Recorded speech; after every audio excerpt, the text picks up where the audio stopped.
Lunos, so ngayon ang pag-usapan natin itong tungkol sa mga tao no, na masyadong matapang. Mga taong ang katapangan nila ay ginagamit sa pakikipagdebate. Maraming mga tao or may nakikita akong mga tao no, na magagaling or matatapang sa mga debate. Wala silang inuurungan. Minsan nga, hinahamon nila ang bawat religion, bawat Kristiyano. Hinahamon nila ng debate. Hinahamon nila. Tapos, proud na proud sila every time na nanalo sila. Tapos gusto nila nakakatakutan or katatakutan sila ng mga religion no na sila ay pinakamagaling sa debate. Ang ganitong mga uri ng klaseng tao, puno ng kasamaan, iwasan niyo po ang ganito. Ang sinabi ng ating Panginoong Kristo, ipangaral ninyo ang salita ng Diyos. Never niyang sinabi na makipagdebate kayo dyan. Ang sinabi ng ating Panginoong Kristo na every time makipagdebate kayo, sabi niya, kung ipangaral ninyo ang salita ng Panginoon, kung hindi nila tatanggapin ang salita ng Diyos, umalis kayo sa kanilang lungsod o bayan at itaktak ninyo ang inyong mga alikabok sa inyong mga paa. Yan ang sinabi ng ating Panginoong Kristo. Kasi nga, mas malala pa raw ang sasapitin nila kaysa sa sinapit noon doon sa Sodoma at Gomora. Maraming mga tao na makikipagdebate, pinaglalaban nila ang kanilang relihiyon, hindi si Kristo. Gusto nila na makatanggap or makarecruit ng bawat tao na magbalik sa kanilang mga palpak na mga religion like mga Katolik para bumalik sa mga rebulto. Makikipagdebate sila ngayon upang yung mga tao na kanilang mahahatak nagiging mas impyerno, mas maimpyerno pa kaysa kanila. Iwasan niyo po ang mga ganitong klaseng mga tao. Lagi niyong tatandaan, sinabi na ito ng kasulatan.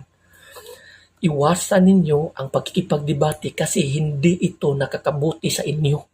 At hindi rin ito nakakabuti sa mga taong nakikinig. I-explain ko sa iyo, bakit hindi ito nakakabuti sa mga taong nakikinig? Ganito. Halimbawa, dalawang religion nag-aaway, nagdidebate. Katolik at saka Sabadista, nag-aaway yan, debate. Sa bawat panig niyan, may mga member yan. Every time na magdidebate yan sila, mag-iinitan na yung awayan nila, bangayan nila. Lumalabas na ang lahat ng uri ng kasamaan doon sa kanilang bibig. Lagi niyong tatandaan, sinabi ng ating Panginoong Kristo, hindi ang pumapasok sa bibig ang nakakarumi sa tao na yung mga pagkain na hindi yun, kundi ang mga lumalabas sa kanilang bibig, yun ang nakakarumi. At yung nakakarumi na yun, yun ang dahilan upang ikaw ay nagkasala. At kung ikaw ay nagkasala, sinabi dito sa kasulatan na ang kabayaran sa kasalanan, kamatayan. So ito, lahat ng uri ng mga kasamaan lumalabas sa kanilang mga bibig ngayon, nagdidebate, nag-aaway. Doon sa mga listener naman nila, sa mga bawat panig noon, sa bawat puso nila, umaalab na rin ang galit doon sa kabilang panig doon. At dahil dito, nagkasala ang bawat puso ng bawat tao sa bawat panig dahil doon sa mga dalawang hangal na yun na nagdidebate. At dahil dito, ang hatred na nasa puso ng tao, yan ang papatay sa inyo. At darating ang panahon, yan ang lalamon sa inyo. At babagbabagsak at maghihila sa inyo patungo doon sa impyerno. Yan ang explanation dito. Kaya nga sinasabi dito, hindi ito nakakabuti sa inyo na nagdidebate at hindi rin ito nakakabuti sa mga taong nakikinig, mga taong nanonood, mga followers nyo or bawat panig nyo. Hindi ito nakakabuti. Lahat kayo dyan, lahat nagkakasala at ang kabayaran ng kasalanan sa inyong mga ginagawa, kamatayan.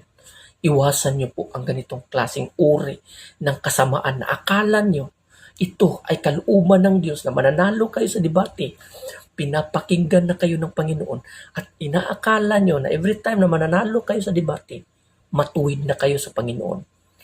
Kayong lahat sa mga taong gumagawa nito, marumi at karumal-dumal kayo sa paningin ng Diyos every time na ginagawa niyo ang ganitong klaseng uri ng kasamaan.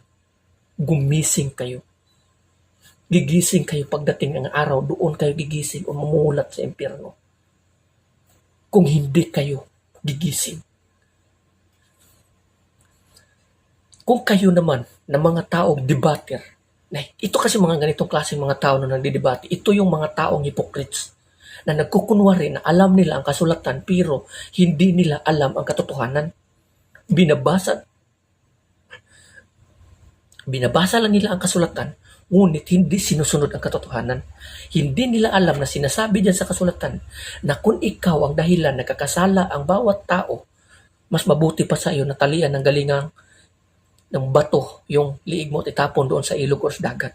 Yan ang sinasabi ng ating Panginoon. Ngayon, ito. Kayong mga taong nagdidebate dyan, nag-aaway, kayo yung dahilan kung bakit nagkasala ang bawat panig ninyo. Anong klaseng kasalanan? Hatred na namumuo dyan sa bawat puso ng tao. Doon lumalabas ang lahat ng uri ng kasamaang salita, lumalabas sa bibig ng bawat isa, ng bawat tao. Iwasan nyo ang ganito. Mamamatay kayo, maniwala kayo. Iwasan nyo ang ganito, hindi ito kalooban ng Diyos. Intindihin nyo kung ano ang sinasabi dito sa kasulatan. Kayong mga tao na hindi nakakaalam sa kalooban ng Diyos, humingi kayo ng kaalam ng Espiritu ng Diyos, ng katotohanan upang maintindihan nyo ang katotohanan patungkol sa salita ng Diyos. Kasi alam ko na mga taong sumasali dito, mga taong nakilahok sa mga debate-debate niyan, yan yung mga tao na kumukuha din ng impormasyon patungkol sa katotohanan. Kasi itong mga taong ito, hindi alam kung ano ang katotohanan. Kaya doon sila kumukuha, doon sa mga nagdedebate, na akala nila makakuha sila ng impormasyon, na magandang impormasyon, na mumulat o magdadagdag sa kanila ng katotohanan upang mabugsan ang kaluwas, ang kaligtasan ng langit. Ngunit dahil dyan, nabuksan ang pintuan ng impyerno dahil dyan sa mga walang kakwenta-kwentang debate na yan.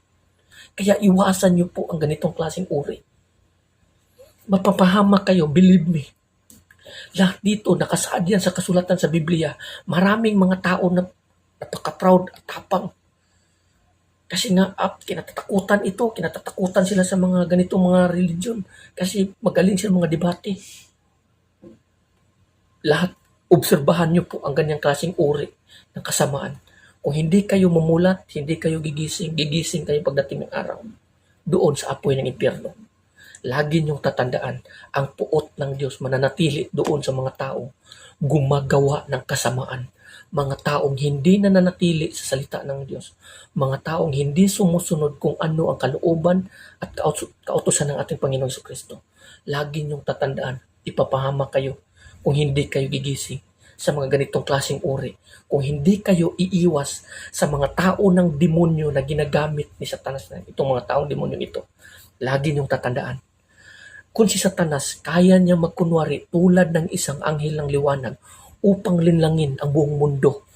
Hindi rin nakapagtataka na ang mga tao din ng Satanas nagkukunwari din ng mga tao ng Diyos upang linlangin din ang mga tao na mga inosente upang hatakin patungo sa impyerno.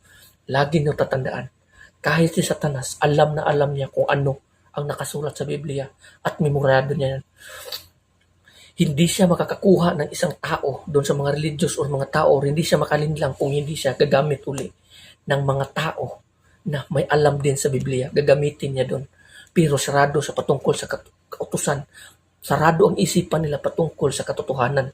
Kaya binigyan sila ng kaalam ni Satanas na may kaalam lamang silang kaunti sa ibabaw lamang upang gagamitin ito ni Satanas makikipagdebate. Kaya yung mga taong yan, ng mga kipagdebate na yan, yung mga taong kontrolado ni Satanas tulad ng isang puppet. Kaya kawawa kayo every time na halubilo kayo, nakikilahok kayo sa mga ganitong klaseng uri ng kasamaan. Umiwas po kayo. Umiwas po kayo kasi itong lahat, hindi ito kalooban ng Diyos. No, so hanggang dito na lang. No, maraming salamat din. God bless everyone. Amen.